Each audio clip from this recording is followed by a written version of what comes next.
যে স্নান করে আমার বউ বাচ্চা নিয়ে আমি যোগ্য অনুষ্ঠানে কথাটা ভালো করে শুনতাম, জানতাম, বুঝতাম, জানি তাই। আমার কথা কি রেকর্ড করতেছে নাকি? না, একটা দুটো রাখিয়ে দিই আপনার কথা। হ্যাঁ হ্যাঁ হ্যাঁ হ্যাঁ, ঠিক আছে ঠিক আছে।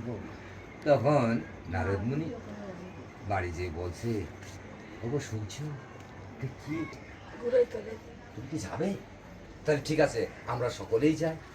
তখন আর কি স্নান করে সবাই গোছগাছ করে যাচ্ছে। মনে করো এখান থেকে শান্তলা, শান্তলা যে সাঁকো আছে ব্রিজ, ওইতে এক পায়ে কিন্তু ওই পথের মাঝে একটি করে বাঁশ দেওয়া রয়েছে।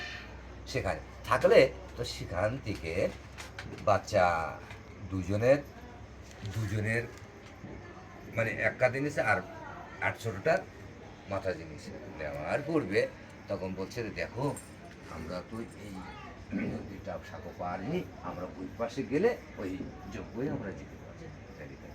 তখন বলছে যে তাই বলি, ঠিক আছে চলো। এর মধ্যে এমনও ভাবে কিন্তু প্রলয় এসে গেছে, প্রলয় এসে গেছে। তখন ওই নদীর ভিতরে সাগর ভিতরে পা স্লিপ করে ওই বাচ্চা দুটা দুই পাশ থেকে আমার হাতে আমি বুঝতে পারিনি।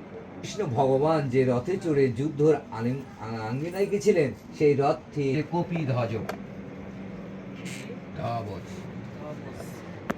কপি ধ্বজ, সেই রথটির নাম কপি ধ্বজ। ভগবান শ্রীকৃষ্ণ যে রথেই করে যুদ্ধের কুরুক্ষেত্রে গেছিলেন, সেই রথটির নাম এই যে সেই রথ, এই যে দেখেন, এই সেই রথ। ভগবান যুদ্ধে গেছে না, এর একটা নাম আছে না, এই রথের নামটি অনেকেই জানে, অনেকেই জানে না।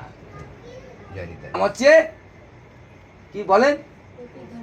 হ্যাঁ জানি তাই। তো যাই হোক, আর কিছু জানতে চান? শাস্ত্রে কি আছে, আমার লিখা টিকায় কি থাকতে পারে,